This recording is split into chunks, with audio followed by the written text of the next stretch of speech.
Hi, I'm Dr. Tony Evans, and I'm excited for you to join me on Heroes in the Bible. Please be sure to follow the podcast on Apple or Spotify so you get the newest episodes right as they come out. Welcome to the epic adventure of David, a story of honor, battle, jealousy, darkness, friendship, love, scandal, and murder. While most people know of David the myth, few know about David the man. In this episode, the stability of the nation is in peril. David is more in the background of this episode, allowing us to get more acquainted with a few key characters. Abner, the commander of Saul's army, and the three brothers, Joab, Abishai, and Asahel. They are on the front lines of a new civil war that has broken out between Judah and Israel. Ish-bosheth, Saul's son, plans to punish Judah for making David king. The battle that we witness in this episode is not conventional since they are all Hebrews. No matter what the result of this war turns out to be, it seems like there will be no winners. Whoever is victorious will be so by killing their fellow Israelites. The difference between David's army and Abner's army will become clear and reveal a key difference between the old regime and the new regime. David seeks to build his nation on a strong and firm foundation. He will most likely succeed, but at what cost? This episode features the death of a beloved figure, reminding us that this is not a fairy tale. But first, we begin with a prelude. We will be taken forward in time to Jesus. He will teach us about bearing fruit and building on a firm foundation. His wisdom will give us the correct lens by which to judge the struggle of David and Abner. When we take Jesus' words and apply them to the Old Testament, we are given the greater perspective of each story. Listen carefully to Jesus' words and hold them up as a filter by which to see episode 19, A Civil War Begins.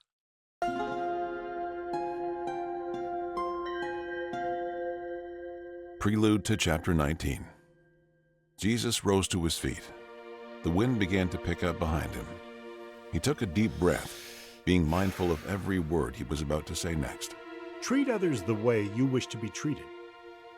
This is the true heart behind the law of God.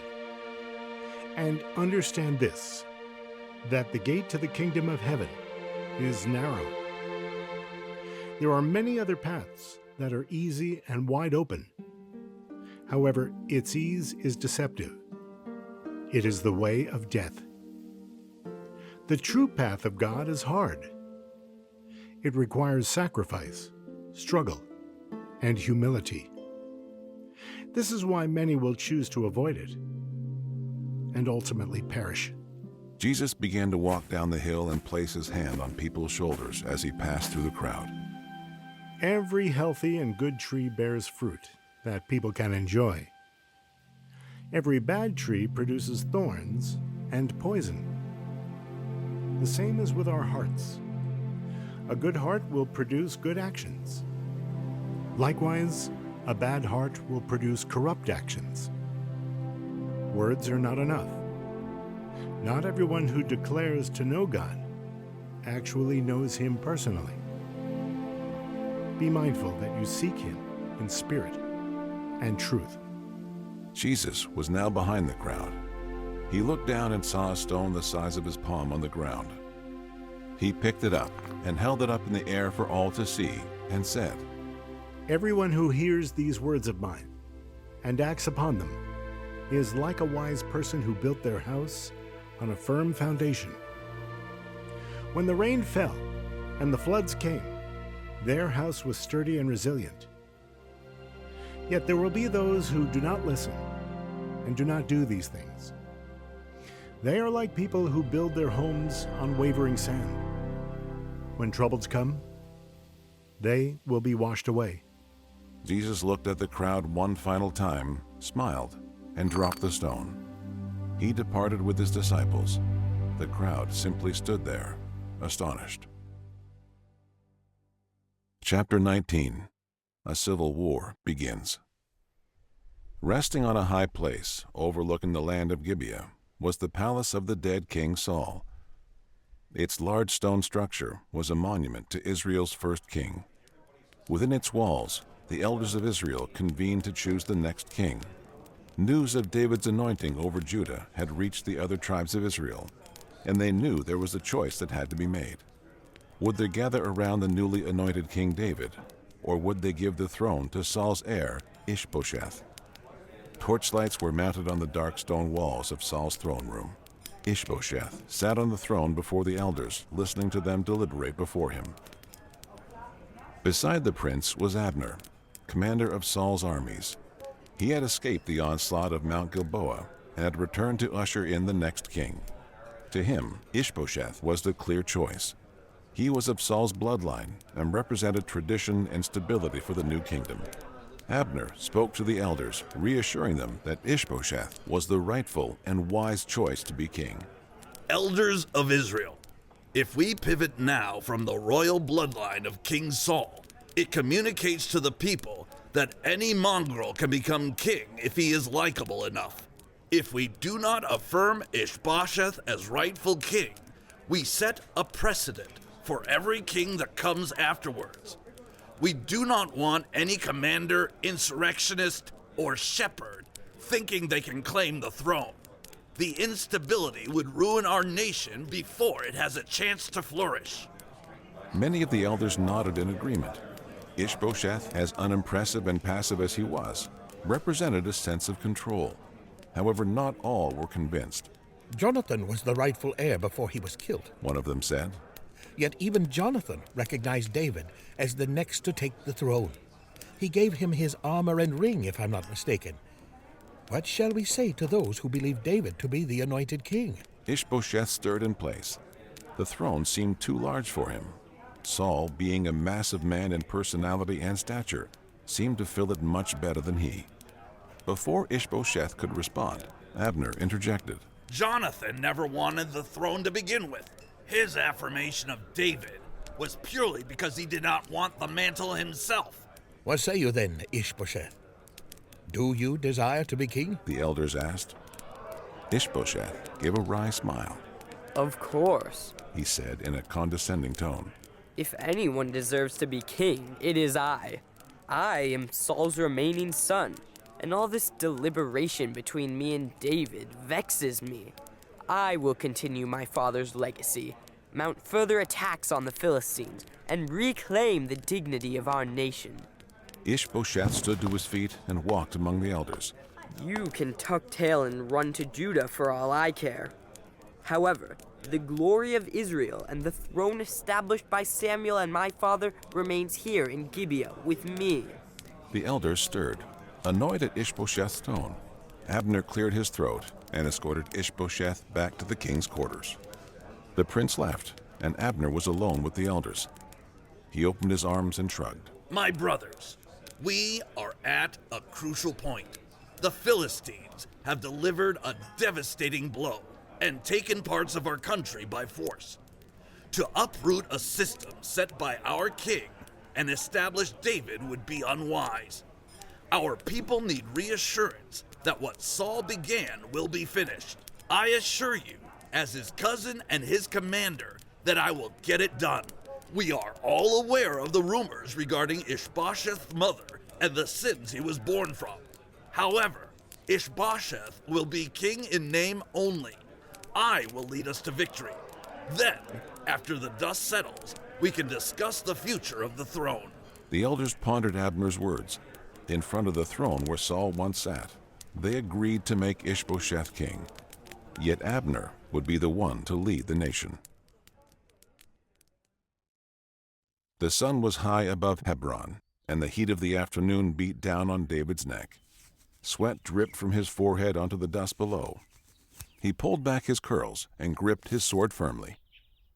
He set his right foot back, held his shield up with his left arm, and swung violently down at a wooden beam beside him. The metal split the wood, and splinters went flying past his face. He pulled his sword up and looked at the men standing near him. The power of your strike comes from the firmness of your stance, he explained.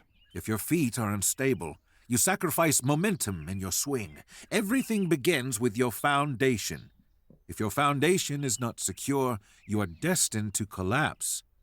It is like a house built on sand. If you are not on solid ground, Anything can blow you down. The young men standing at attention nodded. They mimicked David's movements. David was pleased with their improvements. It had only been a few days since his coronation as king, and there was much to be done. David knew that the safety of his kingdom had to be his top priority, so he attended to his army personally. However, now that he was king, his time to train and command the men would wane. He needed a commander. Abishai approached David and bowed. My king, He said reverently. David smirked and gave a chuckle. That will take getting used to, Abishai. Forgive me if I seem embarrassed. The two of them laughed and began walking towards the barracks. Asahel, Abishai's swift younger brother, joined them. I am eager to meet your brother. David said. I hear he is an excellent tactician and has served the tribe of Judah well in training up their army. Abishai nodded.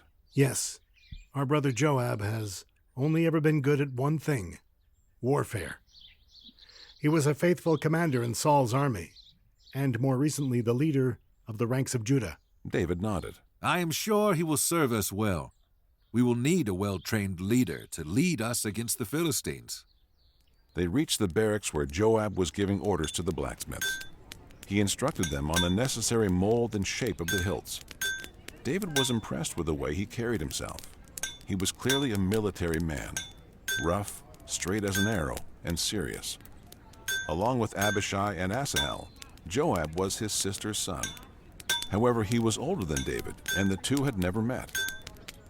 Joab stood a head taller than most of the men. His broad shoulders were set back, revealing his muscular chest and battle-worn arms. David approached, and Joab bowed immediately. My king, it is good to finally have you here to lead us. David gestured for Joab to stand. I am in need of a great deal of help, Joab, and your two brothers tell me you are the perfect man to lead our army. Abishai and Asahel smiled at their older brother. Joab smiled in return and nodded to David. Thank you for taking care of my brothers while they were with you in the wilderness. I feared for their safety often, but I knew they were in good hands. Joab broke his stern demeanor for a moment to bring Asahel close under his arms. My brothers are more important to me than any riches one could gain. I am proud that they decided to follow you. David chuckled to see Asahel treated like a beloved child. He did not receive such affection from his brothers growing up, and now that he was king, never would. David gestured for Joab to walk with him, and the two spoke for a long while about strategy, security, and protecting God's people. Where would you have us begin, Joab? There are many threats coming from outside our borders. How do we decide which requires our attention most? Joab answered immediately and matter-of-factly. He did not parse words or filter his thoughts politically. He spoke clearly, saying, The largest threat to you and your people are not from the outside, but from within our borders. The rest of Israel has chosen Ish-bosheth as their king, and Abner is at the command of his army. I have reliable sources that tell me Abner is seeking to attack us soon. He desires to secure the entire nation under Ish-bosheth. David pondered for a moment. He did not want to march against the children of God. It seemed unsavory and divisive. However, he could not ignore the threat. This means civil war, David said quietly. Joab nodded. The two men continued walking, watching the men train and prepare. Our men are far more skilled and loyal, David said. I know we will be able to handle any attack with few casualties. I say march up against Abner and make the first battle as decisive as possible. Perhaps it will only take one battle to establish our strength. That is wise, my king. I shall gather about 500 of our best men and meet Abner in the middle. Joab bowed and left, but David stopped and called for Joab again. Joab, in all things, remember that the Lord honors a merciful heart. Joab winced at the words, but bowed his head in deference. He then gathered the men and marched towards Abner. The two sister kingdoms of Israel and Judah met at Gibeon beside a brook flowing into a small pool. Trees surrounded them, and the morning fog slithered low beside the trunks. All was calm for a while. Both armies camped on either side of the river, awkwardly staring at the others. There was something ominous about this upcoming battle. The men were about to fight against their fellow Hebrews. The thought of slaying one another left them uneasy. The morning light shined through the fog and dispersed in 1,000 different directions. The brook quietly trickled downstream into the pool. Dragonflies hovered over the calm waters, and fish popped up to catch them. Beside the tranquil water, in the coolness of the morning, sat Joab and Abner. The two sat on either side of the pool, with their swords securely in their sheaths. They came to speak about the terms of battle. They realized that if the nation was going to be united again, they could not wipe each other out completely. They needed ground rules. Abner and Joab stared at each other for a while, sizing each other up. Abner broke the silence first. We have more tribes on our side, Joab. There is no need to battle at all if Judah would concede to Ish-bosheth as king. Joab shook his head. Abner, you and I both know that the tribe of Judah alone matches the rest of the tribes in size. It is not a matter of size or resource. It is a matter of principle. You and your principles. Abner scoffed. I know what this is really about, Joab. You were passed up by me as commander of Saul's army. Now you back an illegitimate king, because he will give you command of an army when Saul would not. Joab gripped the hilt of his sword but did not draw it. His jaw clenched as he tried to compose himself. I do not think you wish to talk about the legitimacy of kings, Abner, when you and I both know Ish-bosheth is the son of a whore. Abner stood abruptly to his feet in anger, but Joab did not back down. And I do not think you want to accuse me of being opportunistic, Abner. With Ish-bosheth on the throne, you become a king without a crown. All the power is yours to wield, and I even hear rumors about a certain concubine you've been able to enjoy from the king's harem. Abner drew his sword and pointed it at Joab. I suggest you cease speaking, Joab. The two stood with their swords drawn, considering attacking the other. However, Abner knew his chances against Joab were small. He sheathed his sword and pointed to the battlefield. Let the young men arise and compete before us. Yes. Joab said silently. Anger boiled deep within his belly. Let us arise. The two armies began with sending champions. 12 men from the ranks of Abner stood at attention facing 12 men from the ranks of Joab. These were some of the mightiest champions each army had. They composed themselves, readied their swords, and began their attack. 24 men ran with great speed, clashing in the middle of the battlefield. The first strike sounded like thunder crashing from the skies. Each champion parried the blows of the other. It was a chaotic and beautiful dance of equal skill. So equal that neither group could gain the advantage over the other. Both Joab and Abner began to grow nervous as the battle drug on. Eventually, men began to fall, yet not without slaying their opponent in the process. Each caught their adversary by the head and thrust their swords in their opponent's sides. They collapsed on the wet ground together, and the blood of slain Hebrews laced the entire field. All 24 men were dead. The champions of Abner and the champions of Joab were so equally matched that neither were victorious. An ironic and depressing symbol of the very conflict they found themselves in. Silence loomed over the foggy forest for a long while. Joab, with his two brothers beside him, waited with his army behind him. Abner was also still, waiting for Joab to make the first move. Joab unsheathed his sword beside his brothers Abishai and Asahel. He looked back to his men and shouted, Today, we fight for a new Israel. Today we fight for a kingdom united under King David, the Lord's anointed. Today we fight to establish a kingdom of honor and strength. Join me, brothers.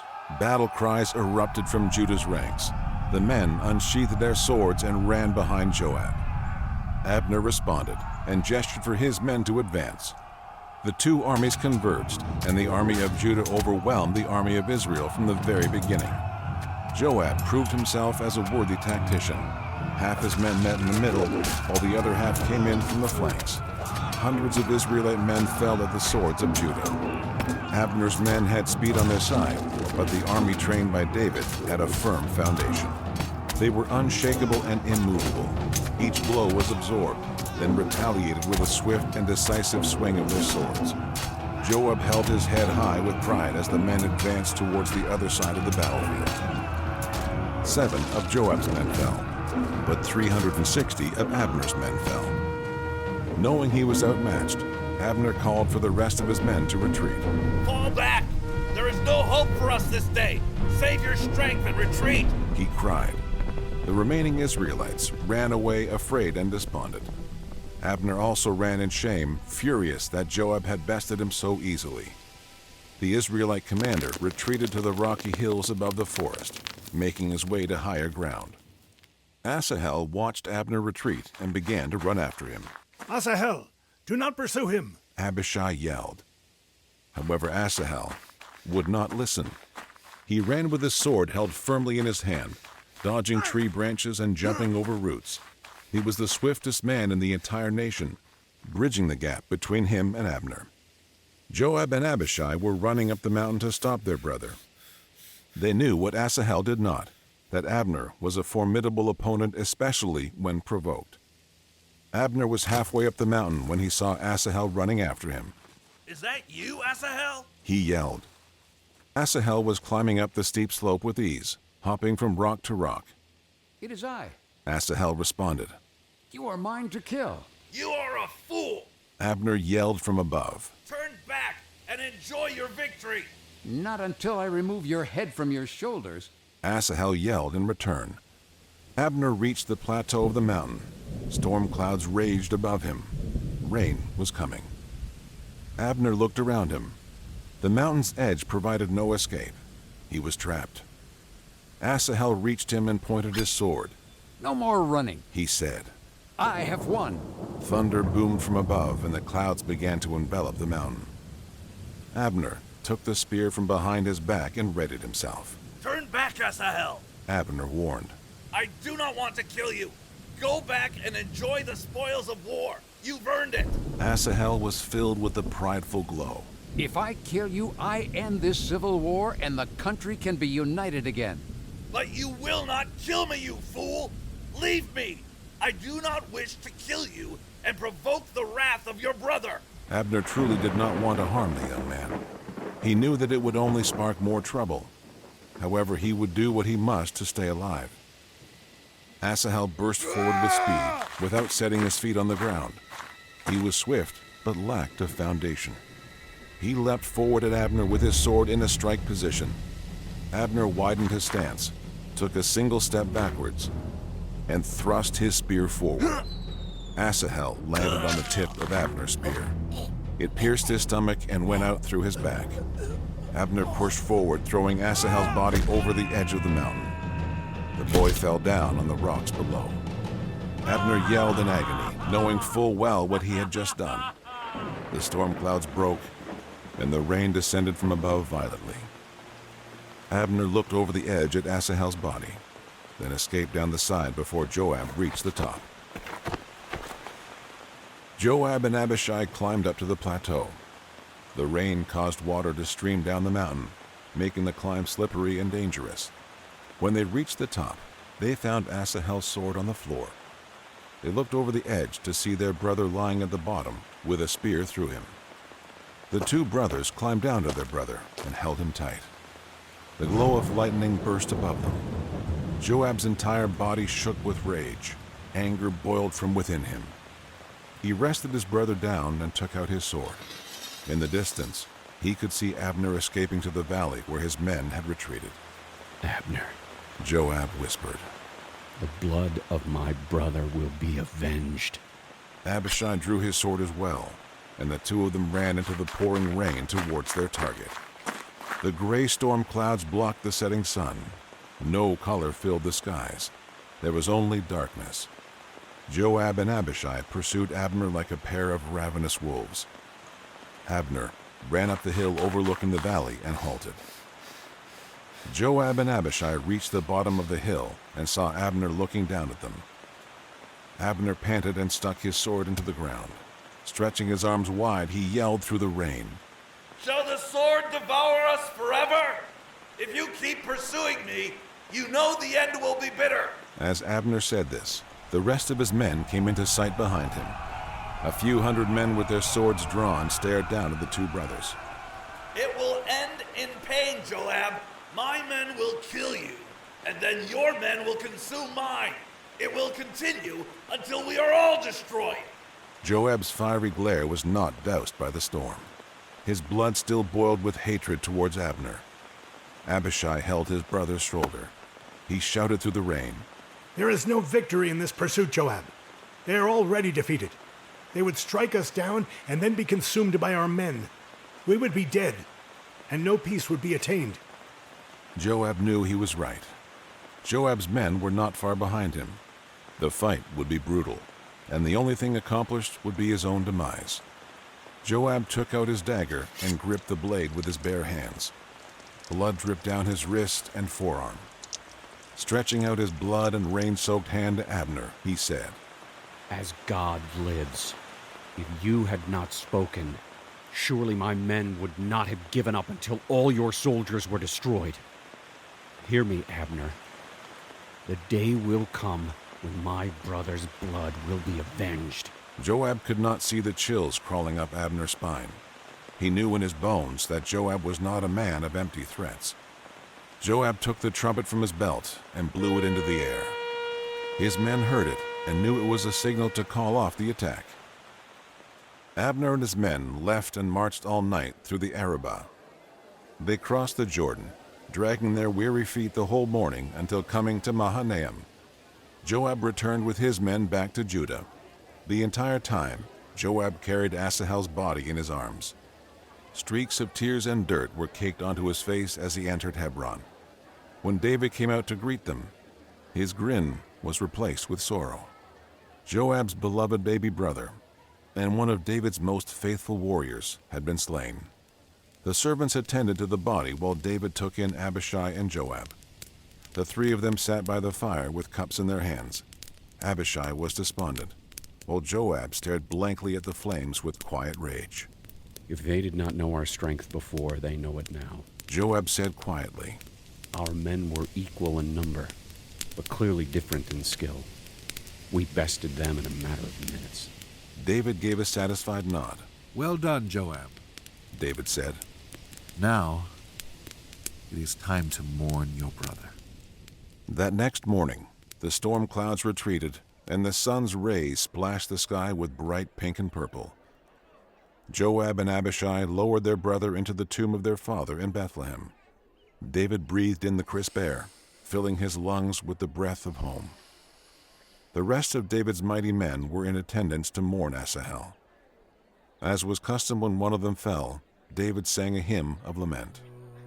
His sorrowful tune resonated deeply with the men. Asahel's death represented the pain a civil war can cause, an unnecessary casualty in the struggle for power. David was determined to end it quickly, either by diplomacy or by force. Is God's nation doomed? Not only are there Philistines waiting to attack, but now a civil war is broken out within their borders. This episode doesn't begin or end on a high note for Israel, who is more divided now than ever. On one end, you have Ish-bosheth, the harmless and corruptible son of a king. On the other end, you have David, the humble and courageous son of a herdsman. We are reintroduced to the concept of contrast in this episode, especially in the opening scenes. The placement of these two individuals is purposeful. Ish-bosheth is sitting on his father's throne, pompous and spoiled. David is training with his men, attentive and energetic.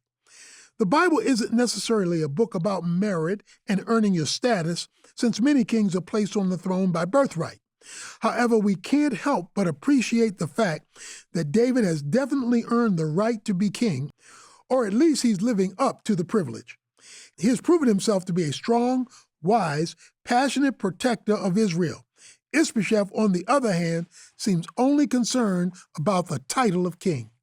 He wants to sit on the throne and pretend to be in charge, while all the while letting Abner run his kingdom.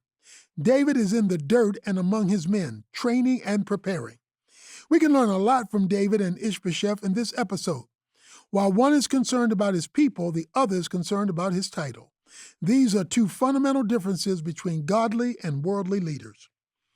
Ish-bosheth shirks his responsibility and allows Abner to have control over the army. David, however, is hands-on with his men. He teaches the newer soldiers about the fundamentals of fighting. He reminds them that everything begins with your foundation. If your foundation is not secure, you are destined to collapse. It is like a house built on sand. If you are not on solid ground, anything can blow you down. This is an obvious callback to the prelude and a fundamental tenet of our spiritual life. Our foundation must be firm in the Word of God so that when the storms hit, we won't be shaken. Later on in the episode, the foundations of David's men are tested and they come out victorious.